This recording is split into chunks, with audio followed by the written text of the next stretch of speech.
CCL के independent director CSR के सदस्य एचआर सदस्य जोजुला गोरी बरकासियाल क्षेत्र का दौरा कर क्षेत्र में विस्थापितों की समस्या, क्षेत्र में सीएसआर के तहत क्या विकास हुआ है और सीसीएल के तहत क्या क्या सुविधाएं ग्रामीणों को दी जा रही है, इसकी जानकारी लिया।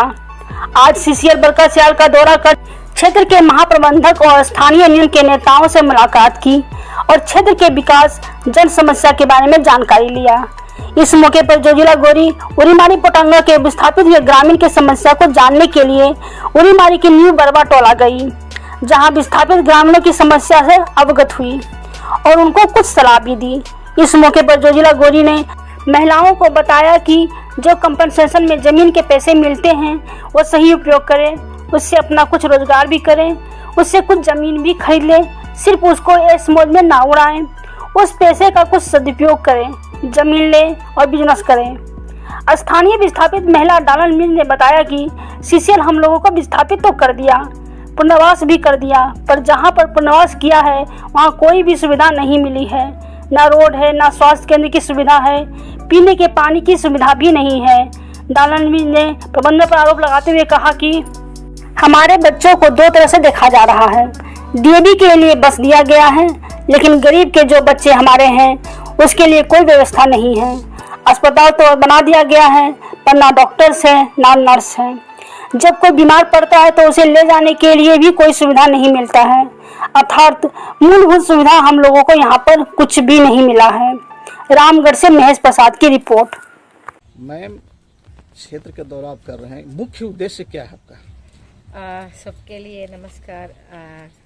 सीसीएल और कोल इंडिया के साथ इस बरकासियाल के आज मैं इधर आने का अवसर ऐसा था, जो सीसीएल के डायरेक्टर के नाते मैंने 3 साल पद पूरे हो रहे, ये जुलाई 6 को, तो उस दौरे में मैंने सीसीएल के अंडर ऑल कमांडिंग एरिया के जीएम के साथ फिर एक बार हमारा सीसीएल के तरफ से क्या क्या कार्यक्रम कैसा है, कैसा करना है, और वो एक बार देखते हुए सबसे मिलते हुए, और उसके बाद में जो हमारे यूनियन लीडर्स है इस सीसीएल के साथ जोड़े हुए, उसके मेरा संबंध है। इस मैं एचआर कमेटी की चेयरमैन भी हूँ और सीएसआर कमेटी का मेंबर भी हूँ हमारे इस पे, तो मेरा बहुत बड़ा ये रिस्पॉन्सिबिलिटी है क्या हो रही है और क्या होना है।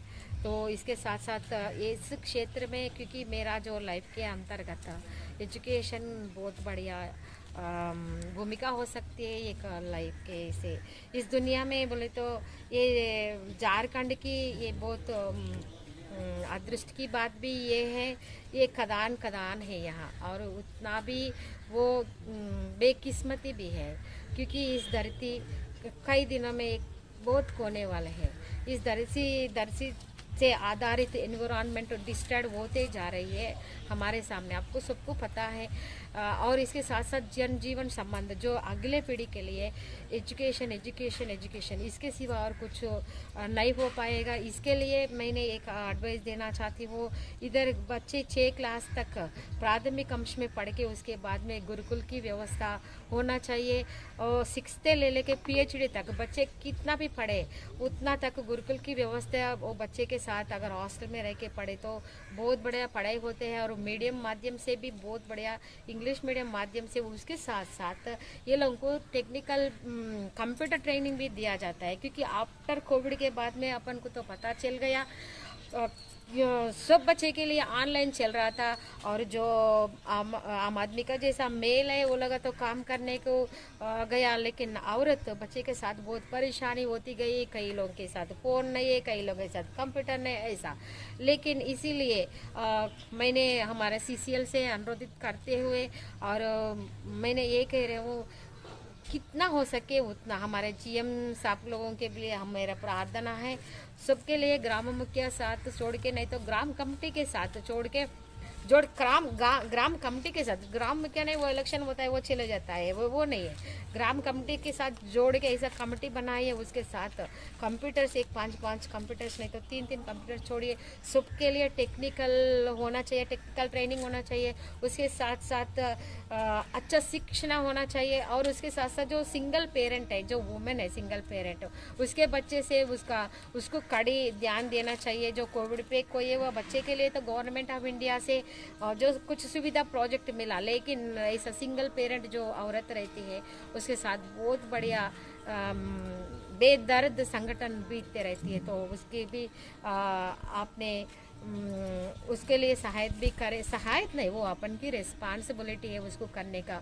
और उसके साथ साथ इतना प्लांटेशन होना चाहिए, और जो माइनिंग क्लोजिंग प्रोजेक्ट इमीडिएटली होना चाहिए। माइनिंग क्लोजिंग प्रोजेक्ट पे हम बहुत पीछे हैं, तो उसके लिए मैं जर्नी टू जर्नी बोल के मैं बुक लिख रही हूँ, क्योंकि कहाँ अटका जा रहे हैं। माइन क्लोजिंग प्रोजेक्ट में जब ऑस्ट्रेलियन से ले लेके पेपरवार अशोक का एरिया में ऑस्ट्रेलियन करे, सो जो माइनिंग भी वैसी पड़े हुआ है, और थोड़ा जगह थोड़ा बहुत एकरों में कायकल्प वाटिका नहीं तो कुछ माई चरेजिंग ऐसा करके एक सैंपल बताए तो नहीं, वो कैसा होता है आज ही अभी जाके 5 स्टार होटल में खाके फिर घर में आई जैसा होता है। घर में हर रोज़ पकावट होना चाहिए, अच्छी पकावट होना चाहिए। हर रोज़ तो हम बिरयानी नहीं खाते, लेकिन स्वस्थ से अच्छी पकावट घर में होना चाहिए। वैसी पकावट इस एनवायरनमेंट बचाने के लिए बड़े प्लानिंग के साथ साथ हमारी जीनियस जीएम है, जो कोल इंडिया तक भी वो लोग कंटिन्यूस वो लोगों का जर्नी चल रही है। वो लोगों के बहुत बढ़िया एक्सपीरियंस है। वो लोगों को ले लेके माइन क्लोजिंग प्रोजेक्ट वो लिए तो और बहुत अच्छा आगे बढ़ते हैं। बहुत बहुत धन्यवाद। मैं भी एक जंगल से ज़मीन से जुड़े हुआ एक किसान बेटी हूँ, और एक घर की काम करने वाली बेटी हूँ। अस्तित्व व्यक्तित्व से भी बनता है। आपका जंगल ज़मीन बेचे जा रही है, वो पैसा ले लेके आधा से आधे पैसा आप लोग दूसरे जगह ज़मीन लेना था तभी, लेकिन ऐसा कई लोगों में नहीं हो रहा। वैसा परिवर्तन क्यों नहीं सोचे आप लोग? क्या ही सोच रही है मेरे को जॉब होना है। हाँ अच्छा, वो लोगों को जॉब मिल गया तो अच्छे है, लेकिन अगर जॉब नहीं मिले वाले बाकी जगह नियरेस्ट प्लेस में जंगल के इस तरफ से कुछ ज़मीन खरीद लेने का कोशिश क्यों नहीं किया? ये बहुत बढ़िया ये है। मैंने ये सुविधा देता हूँ। अपन के पास कई लोगों को बहुत बड़ा लैंड है, लैंड के सिवा और उद्योग भी वो 1-2 दिन आदमी लेने के बाद भी वो बचता है, लेकिन जल्दी वो पैसा खर्च करने में लगाया। अच्छे कार लिया, अच्छे आयश करा, अच्छे गाड़ी लिया, अच्छा फोन लिया, अच्छा उधर फिरा, अच्छा इधर फिरेगा नहीं। आप जमीन से जुड़ते हुए आज ये बहन बोल रहे हैं हमारा अस्तित्व खत्म हो रही है। अस्तित्व अपन खुद ही खत्म कर रहे हैं। क्यों वो उसके लिए क्यों नहीं तरसा? उसके लिए ज़मीन के पीछे ज़मीन ही खुद खरीदने के लिए क्यों प्रयास नहीं किया? इसके लिए प्रयास जारी रहना है अभी तो, क्योंकि जंगल के वैल्यू ज़मीन के वैल्यू बहुत बढ़िया होता है। उसके लिए प्रयास करें तो उस तरफ थोड़ा सोच उस तरफ रखे तो बहुत बढ़िया सोच। मेरा नाम दालन मीन है। और ये जगह का नाम क्या है? जगह का नाम है न्यू बरटोला, कोटंगा न्यू बरटोला। ये आप लोग विस्थापित हैं सारे लोग? जी हाँ। तो यहाँ पर आप लोग की समस्या भी कुछ है ऐसा? समस्या तो बहुत है सर। जैसे विस्थापित कर दिया गया, पुनर्वास भी कर दिया गया, लेकिन यहाँ कोई सुविधा नहीं है। आने जाने के लिए रोड नहीं है, और रोड नहीं के चलते जैसे कोई बीमार पड़ता है तो उसको हॉस्पिटल तक पहुँचाने के लिए भी कोई सुविधा नहीं। और सीसीएल यहाँ स्वास्थ्य केंद्र तो बना दी है, लेकिन बिल्डिंग बनने से क्या होगा? उसमें आदमी रहेगा तब ना। कोई डॉक्टर चाहे क्या बोलते हैं प्रशिक्षित नर्स चाहिए, लैबोरेटरी चाहिए। और जैसे अभी बच्चों का स्कूल जाने के लिए बस की बात हुई तो सिर्फ डीएवी भी पढ़ने वालों के लिए बस चाहिए, और बाकी स्कूल में जो जाता है, जो गरीब लोग हैं, उनके बच्चे छोटे स्कूल में जाते हैं, उनके लिए क्या सुविधा है? उनके लिए भी आने जाने के लिए बस चाहिए ना। यहाँ पानी समस्या कैसा है? पानी की समस्या पानी का तो बहुत दिक्कत है, पानी का समस्या है। आप लोग कहाँ से पानी पीते हैं? अभी जो फिलहाल एक कुआं है वहीं से सब पीता है। ये सीसीएल की तरफ से नहीं, आप लोग व्यवस्था कराया गया? सीसीएल की तरफ से जो डीप बोरिंग किया गया था उसमें तो पानी ही नहीं चालू हुआ है अभी तक, मशीन नहीं लगा है। और हम लोग का तो पूरा अस्तित्व भी खत्म हो गया, जगह जमीन खत्म हुआ तो अस्तित्व भी खत्म। तो अभी जो लोग हैं उनके लिए कुछ चाहिए ना, जैसे पहले खेत था तो आदमी खेत में काम करता था, अब तो ऐसे बेकार बैठ गया ना। मैं ये इधर एक बात करना चाहती हूँ। चलिए मैम, बहुत बहुत धन्यवाद आप।